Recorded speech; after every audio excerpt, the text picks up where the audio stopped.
نبی کریم صلی اللہ علیہ وسلم نے فرمایا من اخذ اموال الناس یرید اداءها ادى اللہ عنہ، کہ جو دوسروں کا مال بطور قرض کے لیتا ہے، نیت یہ ہے کہ بروقت میں واپس کر دوں گا، اللہ بھی مدد کرے گا، غیب سے اس کے دروازے کھول دے گا اور اس کو فائدہ ہی فائدہ ہوگا اور وہ بروقت ادا کرے گا۔ ومن اخذ یرید اتلافها اتلفہ اللہ، لیکن اگر کوئی آدمی دوسروں کی دولت ہڑپ کرنے کے لیے لے رہا ہے،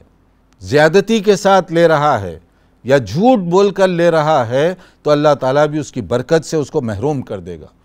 بظاہر دیکھنے میں آپ دوسروں کے پیسے تو لے لیے، لیکن بے برکتی کی زندگی اور ہر جگہ پریشانی، اور آپ کی دولت بھی تباہ اور برباد کر دی جائے گی، آپ کو اس کا کوئی فائدہ نہیں ہوگا۔ جی ہاں، یہ وہی مرسی ٹی وی ہے جو ملک کا واحد سیٹلائٹ ٹی وی چینل ہے، اور اس ٹی وی چینل کے ذریعہ دنیا بھر میں دین اسلام کی تعلیمات کو عام کرنے کی کوشش کی جا رہی ہے۔ بھرپور مرسی ٹی وی کا تعاون کیجئے، یہ کار خیر ہے۔